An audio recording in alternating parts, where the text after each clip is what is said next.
Muy bien, iglesia, siempre es un privilegio abrir la palabra de Dios y poder pues exponerla en la que es mi casa.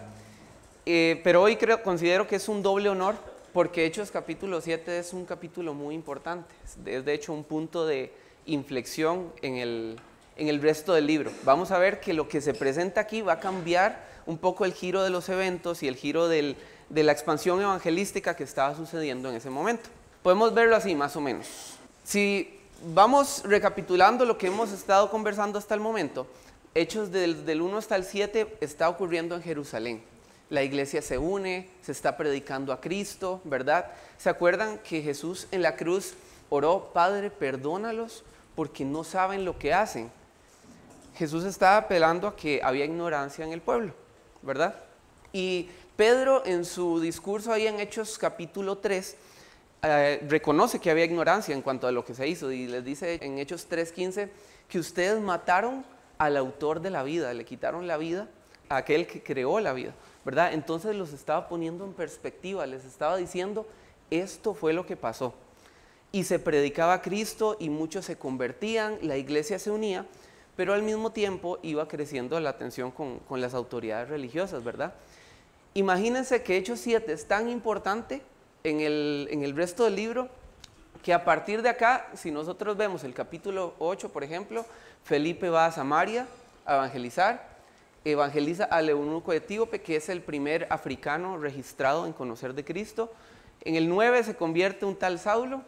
Pablo lo reconocemos hoy como el apóstol a los gentiles. En el capítulo 10, Pedro está con Cornelio y dice, reconozco que Dios no hace acepción de personas. En el 11, los creyentes empiezan dispersos, predican en Antioquía y por ahí se les llama por primera vez cristianos.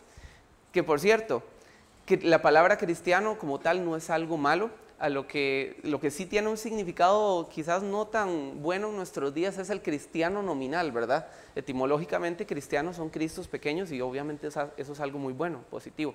Pero hoy cualquiera se llama cristiano, lamentablemente. En Hechos capítulo 13 tenemos el viaje misionero del Espíritu Santo, dice, apartadme a Bernabé y a Saulo. Y entonces empieza a haber esa expansión evangelística y esto pasa después del capítulo que usted y yo vamos a estudiar. Muy bien, es un capítulo importante. ¿Y qué es lo que pasa aquí? ¿Qué evento pasa aquí? Bueno, se predica a Cristo. Así como nosotros lo estamos haciendo hoy, allá se predicó a Cristo. ¿Y quién lo hizo? Lo hizo efectivamente Esteban, un hombre lleno del Espíritu de Dios. Yo creo que se menosprecia un poco el capítulo 6 cuando dice que Esteban fue lleno del Espíritu Santo y que estaba sirviendo mesas. Antes yo leía eso y para mí Esteban, era un salonero más, ¿verdad? Estaba ahí como poniéndole los manteles a las mesas y poniendo comida ahí. Pero en realidad el significado de eso es más profundo. Lleno del Espíritu para esa labor, lo que significaba, si ustedes se devuelven ahí en Hechos 6:1, dice que había murmuración de los griegos contra los hebreos de que las viudas de aquellos eran desatendidas en la distribución diaria. Si ustedes ven la narrativa desde el capítulo 1 hasta el 6, la iglesia había estado muy unida, ¿verdad? Y el Espíritu Santo procuraba eso y ya empezaban a verse esas divisiones en cuanto a que aquellos los trataban mejor que estos y se ocupaba gente llena del Espíritu Santo para poder distribuir los recursos conforme a los propósitos de Dios. Y por eso es que Esteban, servir mesas, en realidad es alguien que tenía que distribuir justamente y de acuerdo a los propósitos del Espíritu lo que tenía la iglesia. ¿Está bien? Así que no era cualquier cosa ser lleno del Espíritu Santo, tenía una labor muy, muy importante. Vamos a leer de nuevo Hebreos 1 del 1 al 3, porque vamos a ver que este rechazo de las autoridades a Cristo, que iba creciendo en rechazar a Jesús como el Mesías, se va a confirmar en este capítulo con la defensa y con la muerte de un hombre justo. Vean Hebreos 1:1, es prácticamente lo que estaba defendiendo Esteban. Dios, que muchas veces y de varias maneras habló a nuestros antepasados en otras épocas por medio de los profetas, en estos días finales nos ha hablado por medio de su Hijo. A este lo designó heredero de todo y por medio de él hizo el universo. El Hijo refleja el brillo de la gloria de Dios y es la fiel representación de lo que Él es. Él sostiene todas las cosas con su palabra poderosa. Después de llevar a cabo la purificación de los pecados, se sentó a la derecha de la majestad en las alturas. Muy bien, para estudiar Hechos 7 bien, hay que empezar obviamente por Hechos capítulo 6, porque el discurso que da Esteban no es un discurso como el que los que predicamos acá hacemos, donde nos preparamos y tenemos ya hasta las hojitas listas y todo, y con colores, y lo exponemos. No es ese tipo de discurso. El discurso de Esteban es un discurso de defensa. A él lo ponen y le dicen, estás blasfemando o estás repitiendo las palabras blasfemas de Jesús contra el templo y contra la ley, y él ahí mismo tiene que dar su mensaje. No hubo nada de tiempo de preparación, nada de empezar a hacer hermenéutica y homilética. Ahí mismo donde estaba tuvo que predicar, y les aseguro que lo hizo mejor de lo que nosotros lo vamos a hacer hoy. ¿Ok? Vean qué es lo que se le acusa a Esteban. Vamos a ir ahí a Hechos capítulo 6 y vamos a leer en el versículo 11 lo siguiente. Entonces sobornaron a unos para que dijesen que le habían oído hablar palabras blasfemas contra Moisés y contra Dios, y soliviantaron al pueblo, a los ancianos y a los escribas, y arremetiendo le arrebataron y le trajeron al concilio, y pusieron testigos falsos que decían, este hombre no cesa de hablar palabras blasfemas contra este lugar santo y contra la ley, pues le hemos oído decir que ese Jesús de Nazaret destruirá este lugar y cambiará las costumbres que nos dio Moisés. Entonces todos los que estaban sentados en el concilio, al fijar los ojos en él, vieron su rostro como el rostro de un ángel. A Esteban se le acusan dos cosas, ¿verdad? El lugar santo, blasfemia contra el lugar santo, que en ese contexto específico era el templo de Jerusalén, y la ley. Decían en cuanto al lugar santo que Jesús destruirá este templo, y contra la ley decían que Jesús vino a cambiar las tradiciones que dejó Moisés. Tenemos aquí algunos textos que posiblemente ellos malinterpretaron a propósito para dar estas blasfemias. Contra el lugar santo, seguramente ustedes se acordarán cuando Jesús dijo que puedo destruir este templo y en 3 días reedificarlo, y que se refería explícitamente a su cuerpo, ¿verdad? Ya para este momento la resurrección había pasado y se predicaba, ¿verdad?, que a los 3 días Jesús resucitó. Ya era hasta más entendible, pero igual se le acusa de esta blasfemia. La otra parte en la que Jesús habla del templo en este sentido es cuando dice que no quedará piedra sobre piedra, que lo dice ahí en Marcos capítulo 13. Esa es una profecía que se cumple en el año 70 después de Cristo por los romanos, y que no tenía, ¿verdad?, no era una amenaza en sí en ese momento. Pero lo que más me llama la atención de esta acusación es que era una acusación muy hipócrita, era un celo muy hipócrita por el templo, porque ¿se acuerdan la escena de los cambistas y los mercaderes en el templo? Que llega Jesús y es el que muestra más bien más respeto en ese lugar. Vean qué interesante, ¿dónde es que sucede esa escena? En el segundo templo, el lugar más expuesto era el atrio de los gentiles o el patio de los gentiles. Donde estaban estos mercaderes era el único lugar donde los no judíos podían acercarse, orar y adorar a Dios. ¿Qué significaba eso? Que si usted era judío no tenía ningún problema, pero si usted venía de otras naciones, usted tenía que toparse con bullicio, con cambistas, con un mercado ahí que posiblemente era injusto. Y Jesús defiende la integridad del templo acá, citando Isaías 56, citando Isaías 56:7, donde dice, y les enseñaba diciendo, no está escrito, mi casa será llamada casa de oración para todas las naciones. Es parte del corazón que había en estas autoridades religiosas de dejarse la espiritualidad para ellos, pero no abrirla al propósito máximo, que era que fueran luz a las naciones. Así que era un celo bastante superficial, bastante hipócrita, apelando solamente a ellos como pueblo y no al propósito en general. Y en cuanto a la ley, ustedes se acordarán que en Mateo 5:17 Jesús dijo, yo no vine para abrogar la ley, sino para cumplirla. Esa palabra abrogar es del original cataluo, que significa no vine a anularla, no vine a dejarla inválida, vine a cumplirla, a satisfacerla. ¿Se acuerdan cuando Jesús dijo, oísteis que a los antiguos fue dicho, no matarás, pero yo os digo que cualquiera que odie a alguien en su corazón está básicamente irrumpiendo el mismo mandamiento? Igual con el adulterio, por ejemplo, que cualquiera que mira a una mujer de una manera incorrecta ya está cometiendo adulterio en su corazón. Jesús vino a exponer cuál era el corazón de la ley. No vino a cambiar, sino a exponer cuál era el propósito de Dios detrás de eso. Y aún más importante, dice en Romanos 10:4, que Él es el fin, Él es el propósito, la meta de la ley. Así que estas eran las acusaciones. Vamos a ver que lo que se le acusa a Esteban, él va a defender apuntando a estos dos lugares. Y vean qué increíble esta defensa. Bueno, ¿cómo vamos a distribuir el estudio de hoy? Vamos a ver, acabamos de ver cuáles son las acusaciones. Luego Esteban va a predicar cómo era Israel antes de la ley y va a iniciar desde Abraham. Ahora, la audiencia de Esteban no eran chiquitos de escuela, no eran chiquitos ahí pequeños, era el sumo sacerdote incluso. Él no les está dando una clase de historia básica, sino que más bien quiere enfatizar ciertos puntos de la historia de Israel para mostrar su punto. Vamos a hablar de Israel en tiempos de Moisés. ¿Quién dio la ley? ¿Por quién vino? Por Moisés. Entonces es donde más tiempo se va a detener, en los versículos del 17 al 43.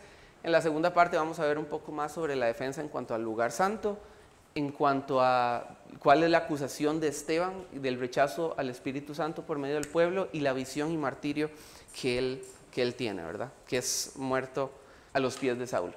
Muy bien, primero vamos ahora sí a Hechos capítulo 7, no hemos ni iniciado y ya se fueron 13 minutos. Dice así, Hechos 7:1, el sumo sacerdote dijo entonces, ¿es esto así? ¿Verdad? ¿Es esto así? Es que Jesús vino a cambiar la ley, que Jesús vino a hablar contra el templo. Y él les dijo, presten atención a las siguientes 3 palabras, varones, hermanos y padres. Estaba siendo acusado de blasfemia, con su vida en riesgo, y responde respetuosamente. Qué importante es eso, ¿verdad? Pedro dice que nosotros debemos presentar defensa con mansedumbre y reverencia. Y de hecho, hablaba muy sabiamente. En 6:15 decía que su rostro se veía como de un ángel. Eclesiastés 8:1 dice que el rostro del sabio alumbra, que es algo muy, muy interesante. Pese a estar siendo acusado de blasfemia, Esteban reconoce al Sanedrín como hermanos y como padres. Es muy importante. Esteban no vio la ofensa, sino la necesidad de su audiencia. Esto es sumamente importante. No respondió de una vez a gritos o no dijo mátenme de una vez, no, sino que aprovechó la oportunidad para predicarles a Cristo, que era lo que ocupaban en ese momento. Vamos ahora hacia Israel antes de la ley. Lo primero que vamos a ver es que se apunta a Abraham. Dice, varones, hermanos y padres, oíd, en el versículo 2, el Dios de la gloria apareció a nuestro padre Abraham, ¿estando dónde? No en Jerusalén, no en Canaán, no en la tierra prometida, sino que con una astucia divina, Esteban les dice, la relación de Dios con Abraham no inició en este lugar, inició en Mesopotamia, lejos de acá. Y vamos a aprender que, bueno, si seguimos la lectura, le dijo, sal de tu tierra y de tu parentela y ven a la tierra que yo te mostraré, haciendo referencia al capítulo de Génesis 12 que posiblemente ya hemos leído. Entonces vemos acá que la relación con Dios no inicia ahí, como ellos pensaban o como ellos querían meter a Dios ahí en un pueblo específico. Gálatas también nos dice que la ley vino 430 años después de la promesa. Es decir, la relación con Dios no dependía de estos rituales externos, ni siquiera de la circuncisión, porque la promesa de Abraham se da en Génesis 12 y 15. La circuncisión como señal del pacto se da en Génesis 17, tiempo después. ¿Se acuerdan cuando hablábamos en Hechos capítulo 5 de relación y funcionalidad? Este es un ejemplo perfecto de eso. Antes de venir la circuncisión de niño en niño, vino la promesa a Dios y la obediencia. Relación, funcionalidad. Vean qué interesante, porque luego vamos a seguir con José. Vamos a saltarnos un par de versículos, son 60 en total, entonces tenemos que correr un poquito. En 7:9 dice, los patriarcas, movidos por envidia, vendieron a José, ¿para dónde? Para Egipto. Pero Dios estaba con él. ¿Dónde? En Egipto. La antítesis de Israel. Es impresionante cómo Esteban es guiado por el Espíritu Santo para explicar, Dios no está encerrado en un lugar. Y saben que es algo que me pesa muchas veces, que nosotros sí queremos encerrar a Dios. Hay lugares especiales para nosotros y hablamos como iglesia lugar. Este templo puede ser un lugar especial. Yo recibí a Cristo en esa clase de atrás, por supuesto que este es un lugar especial para mí, pero Dios no puede estar encasillado aquí. Tampoco está encasillado en un instituto bíblico, tampoco en campamento, en la casa del pastor o cualquier lugar que sea especial para nosotros. No es que de ahí fluye más espiritualidad. Dios en su omnipresencia y más aún en el nuevo pacto, según Joel 2, dice que el Espíritu de Dios fue derramado sobre toda carne. Eso nos habla, como estudiamos también en Hechos capítulo 2, de una mejor relación y una universalidad de esa relación. Es decir, somos hechos hijos de Dios, templos del Espíritu Santo. Dios no está confinado. Una de las promesas que tenemos en el nuevo pacto, que es de hecho en la sangre de Cristo, es que el Espíritu Santo vive dentro de nosotros. Ya no es solo que está Dios sobre nosotros, ya no es solo Emmanuel, Dios con nosotros, sino que ahora es Dios en nosotros. Este es uno de los maravillosos aspectos del nuevo pacto. Nuestra adoración debe ser en todo lugar porque la presencia de Dios nos acompaña siempre. Luego vamos a estudiar un poco sobre Israel en tiempos de Moisés. Y aquí Esteban va a utilizar todas las oportunidades posibles para que Israel entienda que Jesús es el profeta del que habló Moisés. Y va a comparar a Moisés mismo con la figura de Cristo. Vamos ahí a Hechos 7 y vamos a leer del 23 al 27. Dice así: Cuando hubo cumplido la edad de 40 años, le vino al corazón el visitar a sus hermanos, los hijos de Israel, hablando de Moisés. Y al ver a uno que era maltratado, lo defendió e hiriendo al egipcio, vengó al oprimido. Pero él pensaba que sus hermanos comprendían que Dios les daría libertad por mano suya, mas ellos no lo habían entendido así. Y al día siguiente se presentó a uno de ellos que reñían y los ponía en paz, diciendo: varones, hermanos sois, ¿por qué os maltratáis el uno al otro? Entonces el que maltrataba a su prójimo le rechazó, diciendo: ¿quién te ha puesto por gobernante y juez sobre nosotros? En un primer aspecto vamos a ver que sus hermanos judíos, bueno, sus hermanos israelitas más bien, lo estaban rechazando. Pero vean qué interesante en el versículo 35. Dice: a este Moisés, a quien habían rechazado diciendo: ¿quién te ha puesto por gobernante y juez? A este lo envió Dios como gobernante y libertador por mano del ángel que se le apareció en la zarza. Aquí está diciéndole a las autoridades: Moisés, cuya ley hoy tenemos por sagrada, él es un ejemplo de Cristo, o apunta a Cristo mismo. Fue rechazado por sus hermanos, pero luego Dios lo confirmó como gobernador y libertador del pueblo. Y es muy interesante, recordamos en Hechos 4:11 que dice que la piedra reprobada por los hombres ha venido a ser la cabeza del ángulo, o la piedra del ángulo, que era esa estructura que se ponía en la esquina, en la base. Jesús era esa base que ellos estaban rechazando. En el 37, si seguimos la lectura ahí, dice: este Moisés es el que dijo a los hijos de Israel: profeta os levantará el Señor vuestro Dios de entre vuestros hermanos, como a mí, a él oiréis. Vamos a ir rápidamente a Lucas 24:19, un par de hojas hacia atrás. Ya, ¿qué está sucediendo acá? Es la conversación de Jesús con los discípulos de Emaús. Veamos cuál era la percepción del pueblo en cuanto a Cristo. 24:19 dice así: entonces él les dijo: ¿qué cosas? Y ellos le dijeron: de Jesús Nazareno, que fue varón profeta, poderoso en obra y palabra delante de Dios y de todo el pueblo. Lo reconocían como un profeta. Y dice también: poderoso en obra y en palabra. Volvamos a Hechos 7 y leamos 7:22. Dice: y fue enseñado Moisés en toda la sabiduría de los egipcios, y era poderoso ¿en qué? En sus palabras y obras. Con una astucia, con una sutileza increíble, Esteban estaba empezando a decirles: Moisés apuntaba a Cristo. Saben, estaba conversando ahí con José Pablo esta semana de que realmente los patriarcas y los grandes del Antiguo Testamento, yo creo que sabían más de Cristo de lo que nosotros pensamos que ellos sabían. Moisés dijo, va a venir un profeta como yo y a él van a oír. Abraham también dice, vio su día y se gozó. De alguna manera, que no sabemos cómo, no tengo idea, Abraham sabía algo sobre Cristo, sabría que Cristo iba a venir. Tal vez, pienso en Salmos 25:14, que dice que la comunión íntima de Jehová es con los que le temen y a ellos hará conocer su pacto. Posiblemente, no sabemos qué información manejaban, pero tal vez manejaban más de lo que nosotros pensamos que sabían.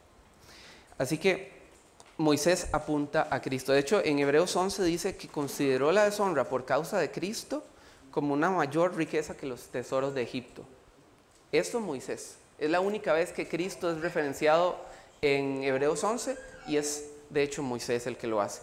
Luego, en los versículos del 40 al 43, así rápidamente en Hechos 42, 43 dice, y Dios se apartó y los entregó a que rindiesen culto al ejército del cielo, como está escrito en el libro de los profetas, que esto es Amós 5, 25 al 27. ¿Acaso me ofrecisteis víctimas y sacrificios en el desierto por 40 años, casa de Israel?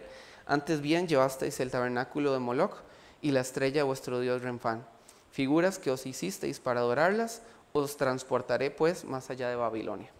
La profecía original dice más allá de Damasco, pero es porque fue dada al reino del norte de Israel. Recordarán que después de Salomón se divide el reino, ¿verdad? El punto acá es que ese más allá de Babilonia fue al Israel del sur, que era la ascendencia de quienes estaban escuchando. Es decir, ustedes por su idolatría están sufriendo, o sea, está apuntando a la idolatría del pueblo, específicamente haciendo referencia a algo de su pasado, ¿verdad? Algo de sus antepasados. Hebreos 3:3 dice lo siguiente. Quién sabe si hubieran apedreado a Esteban más duro por esto, pero el escritor a los hebreos lo dijo. Jesús ha sido estimado digno de mayor honor que Moisés, así como el constructor de una casa recibe mayor honor que la casa misma. No sabían lo que estaban haciendo. No sabían que Cristo era infinitamente superior a Moisés. Así que nada más, ya queda solo un minuto para ir a los anuncios, pero la espiritualidad verdadera, querida iglesia, es Cristo. No soy yo, no es mi autorrealización, no son rituales. La espiritualidad verdadera no tiene a ningún otro líder como el centro, es simplemente Cristo Jesús.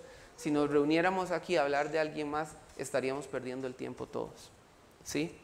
Jesús dijo en Juan 15:5, el que permanece en mí y yo en él, este lleva mucho fruto, porque separados de mí, nada podéis hacer. La espiritualidad verdadera es Cristo Jesús y nadie más. Voy a leer un versículo que posiblemente usted ya conozca. Dice así, Juan 4:23, mas la hora viene y ahora es cuando los verdaderos adoradores adorarán al Padre en espíritu y en verdad. Porque también el Padre, tales adoradores, busca que le adoren. Dios es espíritu y los que le adoran en espíritu y en verdad es necesario que adoren. El ser humano busca lugares de mayor espiritualidad que otros, ¿verdad? Como si fuera un módem dando señal wifi. Ojalá estar ahí detrás de varios muros y que no llegue nada, ¿verdad? Hay que resolver eso. Bueno, en el Islam, por poner un ejemplo, la peregrinación a la Meca es obligatoria entre los que puedan una vez en la vida. Es uno de los 5 pilares del Islam. Tienen que ir ahí y de hecho cuando oran hacia la Meca, porque hay una estructura sagrada ahí que por orden deben orar hacia esa. Creo que se llama la Kaaba o Keba. Algunos por ahí conocerán. Acá en Costa Rica no nos vayamos muy lejos, la romería hacia la basílica, ¿verdad? Se ve como un centro de espiritualidad que no existe en otros lugares. E incluso en espiritualidad moderna, como en la nueva era, hay ciertos lugares que son reconocidos por tener una vibración energética más alta que otros, como Machu Picchu en Perú, que tiene una mayor energía que otros. Y entonces el ser humano crea o entiende que hay mayor espiritualidad en X lugar en comparación a este otro. Hay una conversación en Juan capítulo 4 que habla de lugares sagrados. Los samaritanos adoraban a Dios en el monte Gerizim y los judíos lo hacían en Jerusalén. Este pasaje sale de la conversación de Jesús con la samaritana, ¿verdad? Y estaban ahí como conversando sobre, es que ustedes los judíos dicen que Jesús se adora acá, pero nosotros adoramos aquí, y empieza esa conversación ahí. Pero Jesús le dice, y repetimos el versículo, la hora viene y ahora es cuando los verdaderos adoradores adorarán al Padre en espíritu y en verdad. ¿Qué significan espíritu y en verdad? En espíritu tiene que ver con una comunión genuina, no está atada a un lugar, es algo interno, no meramente algo externo. En verdad, que se basa en el conocimiento de Dios. Si quisiéramos verlo de otra manera, podríamos decir que espíritu tiene que ver con comunión, verdad tiene que ver con conocimiento, ¿sí? Los judíos al parecer no entendían esto, al menos los receptores del mensaje de Esteban. Vean ahí en Hechos 7, vamos a leer del 44 al 47 para seguir en esta línea, que por cierto, la parte que acaba de pasar, en 25 minutos vimos 43 versículos, ¿verdad? Obviamente tuvimos que ir muy rápido, así que si usted puede leerlo en su casa después con más detenimiento, sería ideal para el estudio personal. Vean 44, dice así: tuvieron nuestros padres el tabernáculo del testimonio en el desierto, como había ordenado Dios cuando dijo a Moisés que lo hiciese conforme al modelo que había visto, el cual, recibido a su vez por nuestros padres, lo introdujeron con Josué al tomar posesión de la tierra de los gentiles, a los cuales Dios arrojó de la presencia de nuestros padres hasta los días de David. Este halló gracia delante de Dios y pidió proveer tabernáculo para el Dios de Jacob, mas Salomón le edificó casa. Y quiero que prestemos atención a la premisa del versículo 48, que es el punto principal de esta sección. Dice el 48, si bien el Altísimo no habita en templos hechos de mano, como dice el profeta, y luego se va a citar a Isaías. Antes de leer el versículo de Isaías, vamos a centrarnos en esta premisa de que el Altísimo no habita en templos hechos de mano. Quien predicó esto fue Esteban, ¿verdad? Uno de los posibles receptores de este mensaje era Pablo, ¿verdad? De hecho, es más probable que Pablo estuviera en este mensaje a que no estuviera, porque después él tuvo que consentir en la muerte de él. Cuando se quitaron las ropas, los que iban a apedrearlo, los pusieron a los pies de Pablo. Entonces, Pablo estaba consciente de este mensaje. Vean qué interesante cómo la palabra de Dios no vuelve vacía. Antes de entrar en el versículo de Isaías que cita Esteban, vayamos a Hechos 17. Este nuevo discurso que vamos a leer lo predicó uno de los que escuchó a Esteban, Pablo. 17, 24 y 25 dice así: predica Pablo en Atenas diciendo, el Dios que hizo el mundo y todas las cosas que en él hay, siendo Señor del cielo y de la tierra, no habita en templos hechos por manos humanas, ni es honrado por manos de hombres como si necesitase algo. Qué interesante que la palabra de Dios no vuelve vacía, ¿verdad? Pablo, que estuvo ahí sentado, posiblemente escuchando a Esteban, es ahora quien predica esta verdad frente a otros. Dios no habita en templos hechos de mano. Estábamos estudiando un poco de las referencias al tabernáculo y al primer templo, el que David de su corazón nace la iniciativa y que luego es Salomón quien lo edifica. Pero el punto central es este: el Altísimo no habita en templos hechos de manos. Pablo predica sobre el tema. Y ahora sí vamos a leer Isaías 66, 1 y 2. Y creo que lo podemos ver de acá directamente. Dice, Jehová dijo así, el cielo es mi trono y la tierra estrado de mis pies. ¿Dónde está la casa que me habréis de edificar y dónde el lugar de mi reposo? Mi mano hizo todas estas cosas y así todas estas cosas fueron, dice Jehová. Ahí termina la porción citada en Hechos capítulo 7, versículo 49, que está textual ahí en 49 y 50. La parte que no terminó, o por efectos del discurso, Esteban lo terminó ahí, pero hay una riqueza en estudiar el pasaje original al que él hizo referencia. Isaías 66 dice, miraré a aquel que es pobre y humilde de espíritu y que tiembla mi palabra. Justo como cuando Jesús dijo, me adorarán en espíritu y verdad. Tiene que ver con una actitud interna, comunión con Dios genuina, así como que tiene que ver con el conocimiento real de Dios, que viene a nosotros por medio de su palabra. Así que vemos que el punto aquí es ese. Ustedes dicen el templo es el lugar donde se adora a Dios, pero Dios es más grande que eso, no lo podemos limitar. Nosotros no podemos limitar la presencia de Dios a este lugar físico, a esta esquina de Barrio Lincoln en San Francisco de los Ríos. Como les dije, no lo podemos limitar tampoco a ningún otro lugar que sea especial para nosotros o que consideremos más espiritual. Tuve una conversación con un muchacho que aprecio mucho y me decía, si no existiera la iglesia, el lugar, yo no iría a ninguna otra iglesia, ¿verdad? Hay un pequeño aspecto positivo ahí que sienta que es un lugar seguro, ¿verdad? Pero el congregarse es un mandamiento, ¿verdad? No puede depender de un lugar. Es por lo mismo que quizás me hago la pregunta si muchos de nosotros estaremos en la misma posición de decir, ¿será que mi obediencia depende de que me vea X persona? ¿O de que mi comunión con Dios, mi relación con Él depende de que yo esté en un lugar específico? Y la respuesta bíblica es no. Dios está aquí Dios, pero no por estas paredes, sino porque en aquellos que han creído, Él ha venido a habitar en nuestros corazones, como dice la profecía de Joel 2 que estudiamos en Hechos capítulo 2. Derramaré mi espíritu sobre toda carne y profetizarán vuestros hijos y vuestras hijas, dice Joel. Esos somos usted y yo.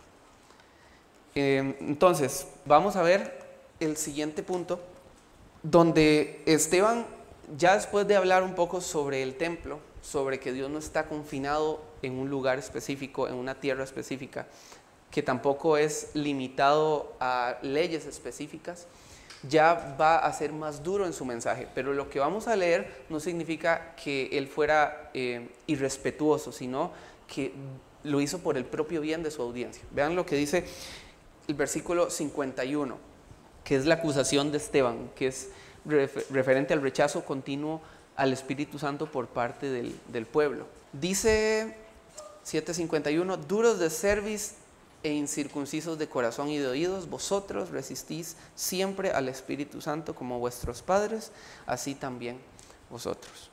Estas dos frases, bueno, primero entendamos el versículo en el contexto de los 50 versículos que ya han pasado. Así como José fue rechazado por los otros patriarcas y Moisés fue rechazado por el mismo pueblo, así Cristo también fue rechazado. Eso fue la antesala para llegar a este punto. Duros de cerviz es una metáfora agrícola, es como ese buey que es obstinado y que no quiere ser dirigido por el dueño y se resiste al yugo. Es una frase que encontramos continuamente en el Antiguo Testamento. Incircuncisos de corazón la circuncisión era la señal del pacto, dada en Génesis 17 a Abraham, y por la cual todos los varones se distinguían, todos los judíos se distinguían por esto. Y esto, entre comillas, los hacía diferentes a los gentiles o a los paganos. Pero Esteban les está diciendo, ustedes en esencia están rechazando a Dios como ellos. ¿Por qué? Porque solo es algo externo, pero no ha llegado al corazón. Incircuncisos de corazón y de oídos. Y esto, como les dije, no significa que fuera algo, no irrespetuoso o que buscara el mal de ellos. De hecho, este mensaje fuerte es muchas veces lo que ocupan nuestros familiares, lo que ocupan nuestras personas alrededor, porque lo que buscamos no es herirlos, sino que conozcan el Evangelio. Si nos quisiéramos devolver un poco, vamos a ir a Hechos 2, porque se predicó un mensaje fuerte también. Hechos capítulo 2, vamos a buscarlo. Se predicó y con palabras duras en este momento. 2:36 dice Pedro, sepa pues ciertísimamente toda la casa de Israel que a este Jesús a quien vosotros crucificasteis, Dios le ha hecho Señor y Cristo. Al oír esto, se compungieron de corazón y dijeron a Pedro y a los otros apóstoles, varones hermanos, ¿qué haremos? Pedro les dijo, arrepentíos y bautícese cada uno de vosotros en el nombre de Jesucristo para perdón de pecados. La esencia de un mensaje tan impactante no era simplemente dejarlos mal parados o empezar a encenderlos en furia. Era esta actitud que tomaron estos oyentes. Cuando lo escucharon, se conmovieron y dijimos, ok, hemos hecho algo increíble, ahora ¿qué debemos hacer? Y Pedro ordena el arrepentimiento. Pero esta audiencia, que posiblemente tenían más conocimiento de la Torá que los que recibieron el mensaje de Hechos capítulo 2, Dice así en NBI: al oír esto, rechinando los dientes, se enojaron mucho contra él. Y luego dice en el 57: entonces ellos, gritando a voz en cuello, se taparon los oídos y todos a una se abalanzaron sobre él. Cuando predicamos a Cristo no siempre va a ser la misma reacción. Debemos hacerlo respetuosamente, sí, pero el evangelio no se puede diluir. Tiene que ser un mensaje confrontativo. Esas personas, dicen Romanos capítulo 5, o aquellos como los que una vez nosotros fuimos, ¿verdad? No estoy refiriéndome de manera despectiva a quienes no tienen a Cristo. Como nosotros una vez fuimos, según Romanos 5, son enemigos de Dios. Y es importante, creo que había un predicador que decía que no temamos en que la gente se vaya a ofender, porque ellos han estado ofendiendo a Dios toda su vida, ¿verdad? Y es esa esencia de que no predicamos para lastimar, sino para hacer una medicina, para que conozcan al Salvador. Así que esta es la esencia del 51 o de esta parte. Luego, si vamos otra vez a Hechos 7, después de esta acusación, en el 52 dice: ¿a cuál de los profetas no persiguieron vuestros padres? No sé si ustedes sabían que según la tradición judía, el profeta Isaías murió aserrado, cortado a la mitad por el rey Manasés. Isaías profetizó el nacimiento, sufrimiento y reinado de Cristo. Otro ejemplo, Jeremías. Jeremías profetizó sobre el nuevo pacto, por ejemplo en Jeremías 37. Y él fue golpeado, fue encarcelado e incluso arrojado a un pozo de lodo. Esta misma actitud es la que Esteban estaba recalcando en el pueblo que estaba escuchando en ese momento. 53 dice: y vosotros que recibisteis la ley por disposición de ángeles y no la guardasteis. No entendían cuál era el significado de estos rituales externos. Oyendo estas cosas, se enfurecían en sus corazones y crujían los dientes contra él. Y vamos a pasar entonces a la última parte del discurso, que es la visión y el martirio de Esteban. Y me gustaría sembrar una duda teológica aquí, no tengo la respuesta yo, pero todos hemos escuchado que cuando Cristo vence a la muerte, se sienta a la diestra del Padre, reina desde su trono a la diestra de Dios. Todas las veces que aparece en el Nuevo Testamento, dice que Jesucristo está sentado. Y eso habla de la autoridad, eso habla de que venció la muerte, de su obra consumada, ¿verdad? Pero esta vez, en Hechos 7:55, es la única vez en el Nuevo Testamento y en toda la Biblia donde Jesús va a estar a la diestra de Dios, pero de pie. Y eso es un significado riquísimo. Teológicamente, no sé, creo que podría darle vuelta a este tema, y cuando lo leía me tuve que poner de pie para pensar un poco sobre qué habrá significado que el Hijo de Dios, sentado a la diestra del Padre, en la visión de Esteban justo antes de morir, se puso de pie. Tal vez, solo suponiendo, ¿verdad?, significaba el respaldo o aprobación, ¿verdad?, a lo que estaba haciendo Esteban, o incluso tal vez su presencia activa en medio del sufrimiento de su mártir. Es muy interesante cómo aún en este momento Cristo acompañó a Esteban. Después de que pasa esto, Esteban ora de la siguiente manera. Vamos a leer el texto desde el 55 para capturar la idea. Dice: pero Esteban, lleno del Espíritu Santo, puestos los ojos en el cielo, vio la gloria de Dios y a Jesús que estaba a la diestra de Dios. En el original, y de hecho quienes tengan NBI o NTV van a ver que ahí dice que estaba de pie. ¿Por qué? Porque en Reina Valera no se tradujo así directamente, pero en el original la palabra es istemi, participio activo y en presente. Él estaba de pie cuando Esteban estaba viendo esta visión. Y dice, seguimos leyendo: y Jesús que estaba a la diestra de Dios, y dijo: he aquí, veo los cielos abiertos y al Hijo del Hombre que está a la diestra de Dios. Entonces ellos, dando grandes voces, se taparon los oídos y arremetieron a una contra él. Decía Spurgeon sobre este mismo pasaje que cuando ya estaba predicando tan duro, que dice: yo no voy a salir de aquí vivo. Entonces, en vez de bajarle 2 rayitas, lo hizo más valiente aún el mensaje, de manera que quisieron tirársele a él de una vez. Seguimos leyendo, 58, y echándole fuera de la ciudad, le apedrearon, y los testigos pusieron sus ropas a los pies de un joven que se llamaba Saulo. que luego entendemos es Pablo, el apóstol. Y apedreaban a Esteban mientras él invocaba y decía: Señor Jesús, recibe mi espíritu. Y puesto de rodillas, clamó a gran voz: Señor, no les tomes en cuenta este pecado. Y habiendo dicho esto, durmió o murió.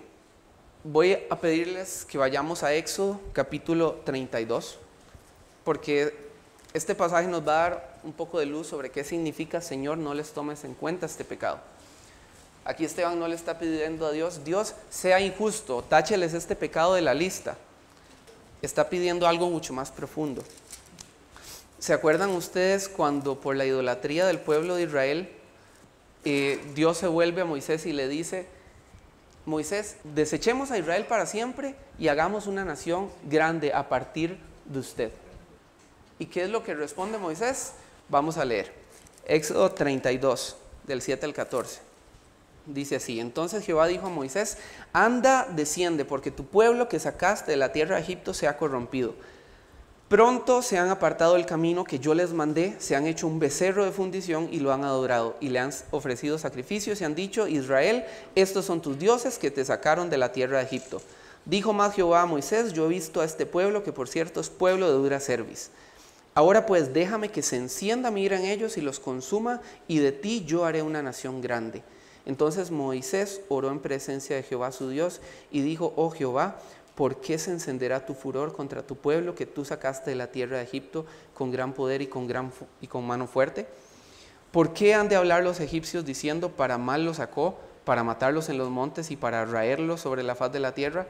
Vuélvete del ardor de tu ira y arrepiéntete de este mal contra tu pueblo. Acuérdate de Abraham, de Isaac y de Israel tus siervos, a los cuales has jurado por ti mismo y les has dicho: yo multiplicaré vuestra descendencia como las estrellas del cielo, y daré a vuestra descendencia toda esta tierra de que he hablado, y la tomarán por heredad para siempre.